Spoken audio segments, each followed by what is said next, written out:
Speaking of pananakot, speaking of babaliktad, mga kababayan, eto na, Chavit!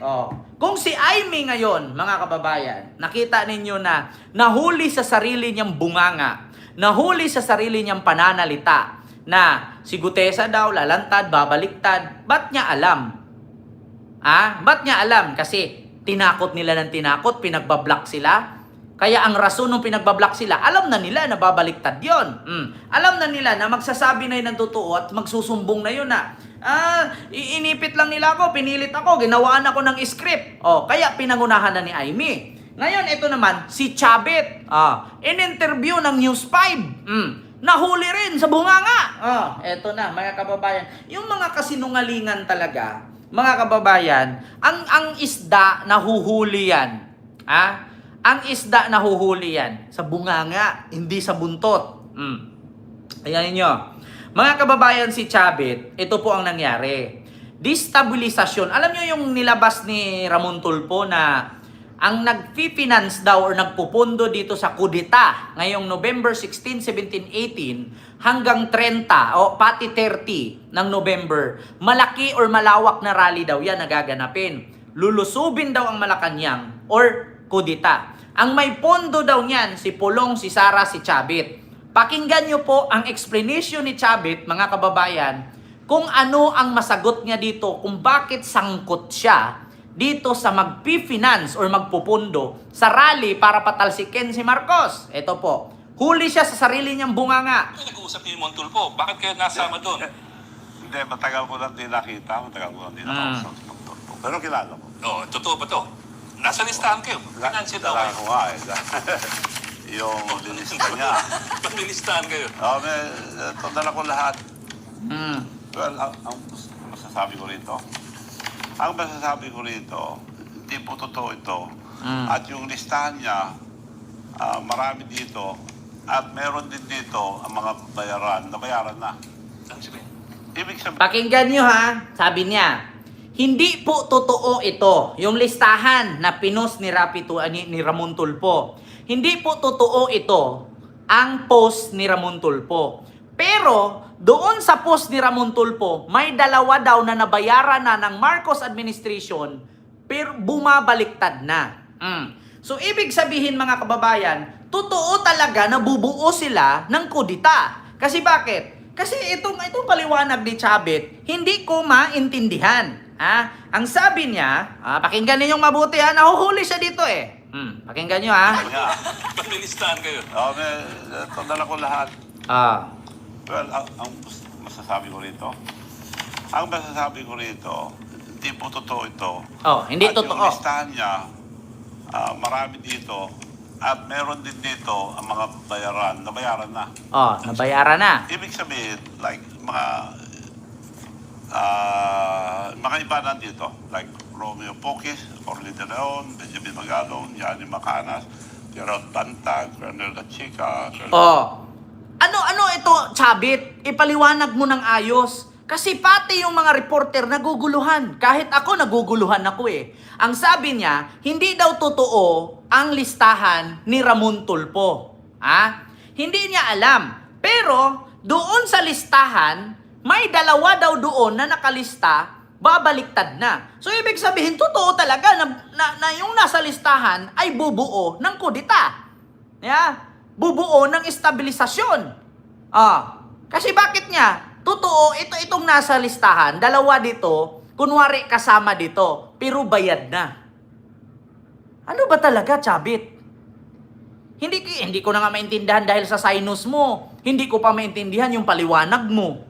Di ba? Ang sabi niya, hindi totoo yung listahan. Pero, yung dalawa daw dyan, nabayaran na ni Marcos, bumaliktad na. So, ibig sabihin, yung nasa listahan, totoo. Nakasali dyan sa bubuo ng kudita na pinunduhan ninyo. Ito pakinggan ninyong mabuti mga kababayan. Dito sa paliwanag niya, hindi totoo, pero may dalawa dyan sa listahan na bayaran niya at babaliktad na daw. So, ibig sabihin, grupo nyo nga yan. Di ba? Grupo nga talaga, totoong grupo na bubuo ng kudita. Pero may dalawa daw dyan na bayaran na ni Marcos, kaya kunwari nandyan, pero babaliktad daw yan. So, ibig sabihin, totoo. Booking. Ayan. Colonel Leonardo, Patran, Ah. Capdado, Enriquez, Ferdinand Topacio, Vic Rodriguez, Mike Defensor, Charles Season, Rodan de Marcaleta, Rolando Olamit, alias Bong, Possible Financier, Sara Duterte, Pulong Duterte, Chavez Season. Ba't yung sabing nabayaran? Anong sabihin nabayaran na?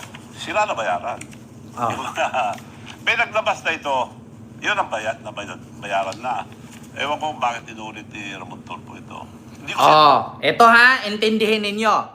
Yung naglabas daw niyan or yung nagbulgar, nagsumbong kay Ramon Tulfo, yung insider na sabi ni Ramon Tulfo. Kasi sa post ni Ramon Tulfo, meron daw siyang kaibigan na nagsiwalat na yan daw mga nasa listahan ay bubuo ng grupo na estabilisasyon or kudita para patalsikin si Marcos. So bakit daw nakuha ni Ramon Tulfo yung listahan na yan? Ibig sabihin yung nagbigay kay Ramon Tulfo na bayaran. So ibig sabihin totoo nga. Kita ninyo mga kababayan? Isipin ninyong mabuti.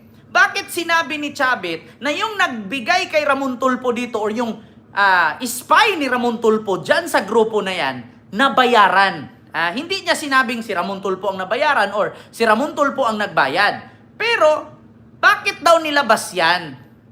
So, ibig sabihin, yung naglabas niyan, nabayaran. So, sa madaling salita, yung nabayaran, yun yung insider. Dalawa daw dyan sa listahan ang bumaliktad. So, ibig sabihin, yung mga nasa listahan, totoo nga na bumuo sila. Yun nga lang, sa bumuo na yan, bumaliktad yung dalawa.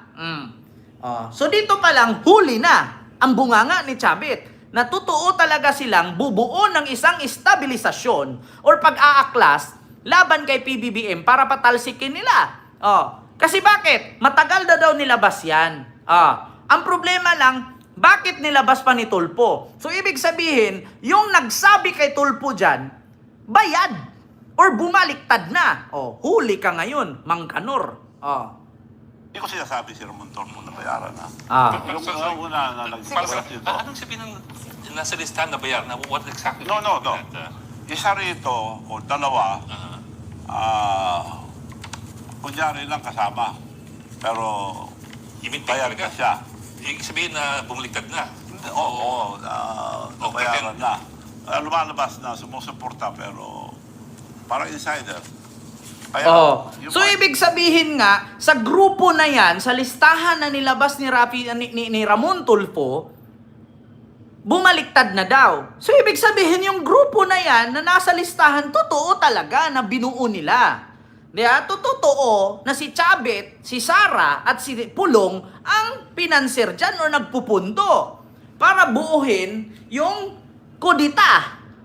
Diba? Huli? Nahuli sa bunganga mismo si Chavit.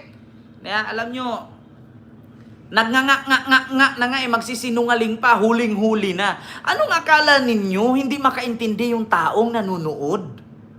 Diba? Kasi ang sabi niya, bakit nalabas itong listahang ito? So, ibig sabihin, sa mga nakalista dito, dalawa dito ang nag-voice out ng grupong ito. Dalawa dito ang nagtraidor sa grupo. Kasi yung dalawa dyan, kunwari kasali, pero bumaliktad na. Kasi bayad na daw. So, ibig sabihin, totoo. Diba? Totoo talaga. Kumbaga, yung dalawa dyan, spy.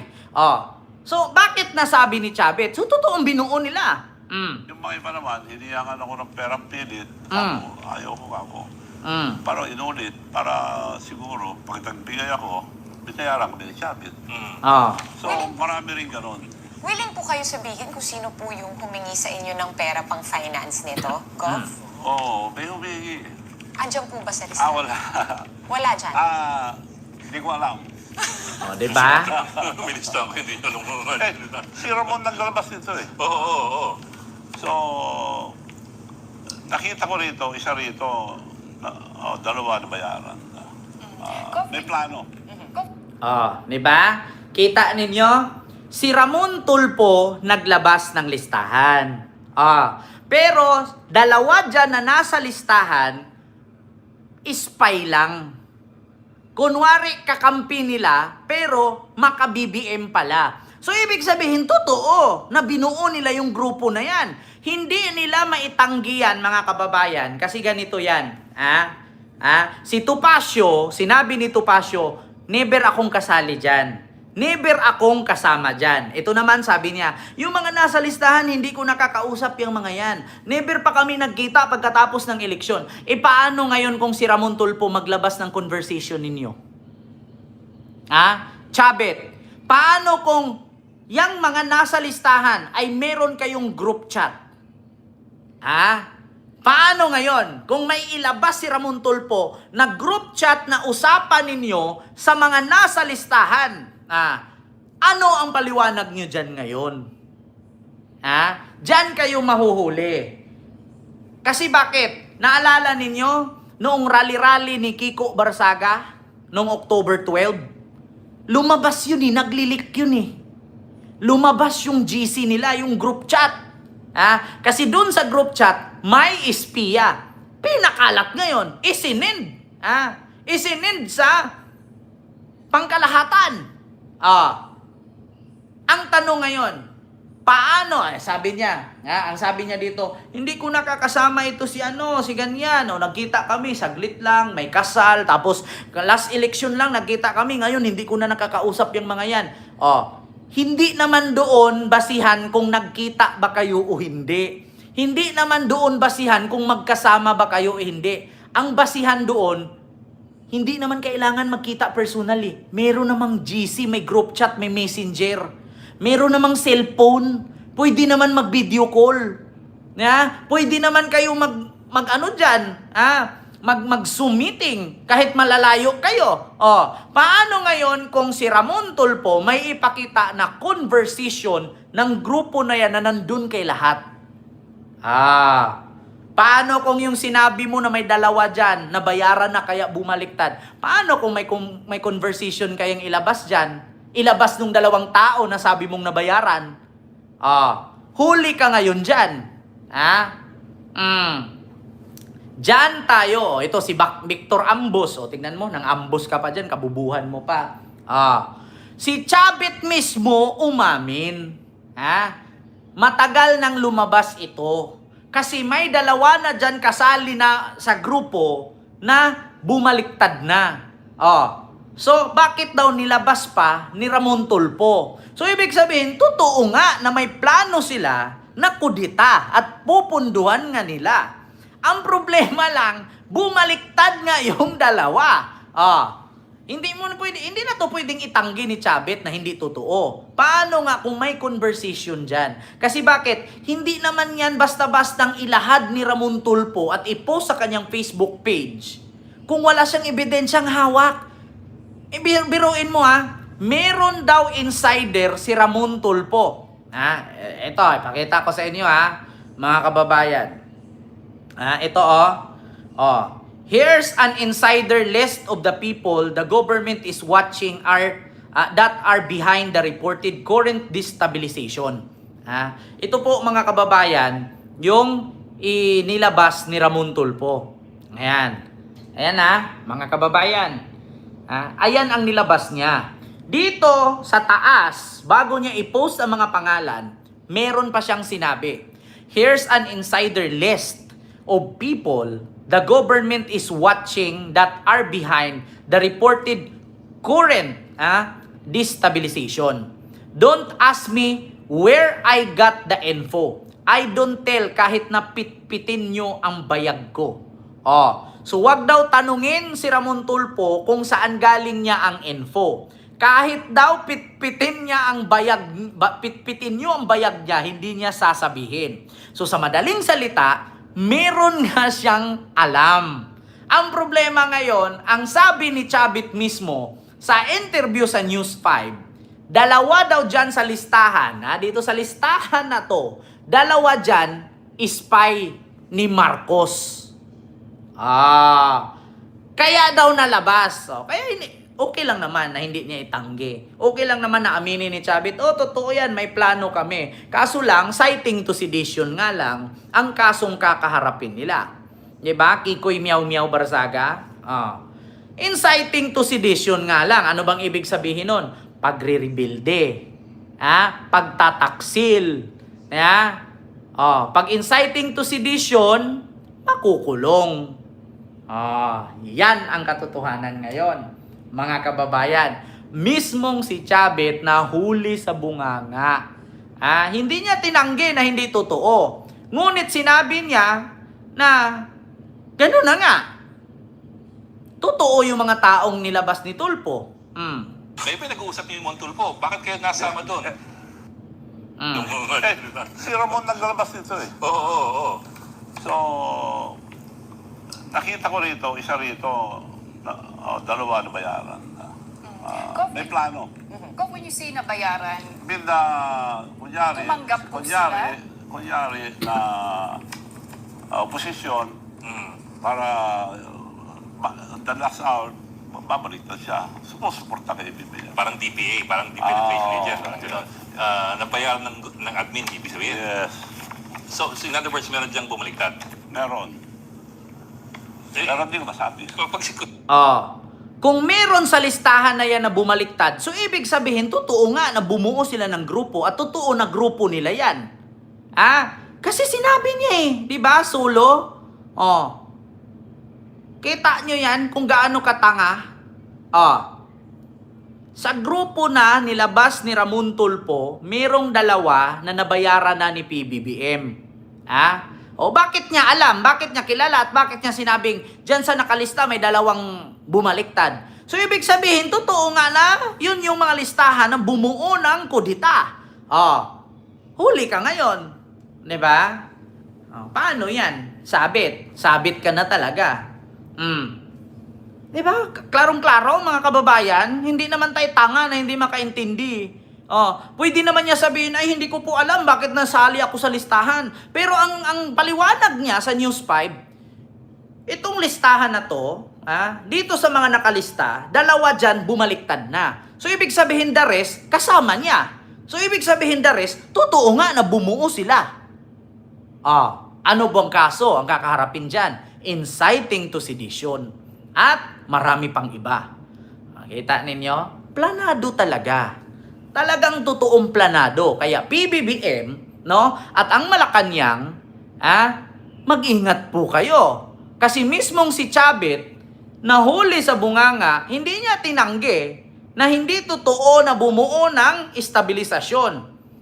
Bagkos, sinabi niya, may dalawa daw na traidor sa listahan. So, ibig sabihin, totoo nga na bumuo sila. Alam nyo na. Diba? Tapos, pagbintangan pa niya, si Marcos administration, binayaran daw yung dalawa. Diba? Edit mo na yan para malaman. Hindi na kailangan i-edit yan, mga kababayan. Nandyan naman yan sa News 5 Nandyan naman kay Idlingaw yan, di ba? Si Idlingaw yung nag-interview. Alam na. Hindi kayang burahin ni Chavit yan. Maliban na lang, hindi na rin niya mabubura yan. Kalat na yan. Reaksyonan na natin. Naririnig nyo na Diba? At saka na-download ko na Parang ano lang yan Parang bagyo sa Cebu, yung binaha. Tapos si Sara nandun sa Mauban, Quezon, sa Cagbalite. Nagbakasyon, parang nag-outing. Nagpa-fire dance pa sila doon. Nagpipicture pa. Tapos kalaunan, after siguro mga 12 hours, binura yung post. Kahit naman burahin nyo yan, nakikita na ng tao. Diba? Nakikita na ng tao, kahit buburahin nyo yan, kalat na yan. So yun po yun, mga kababayan. Ito pa, yung sunod.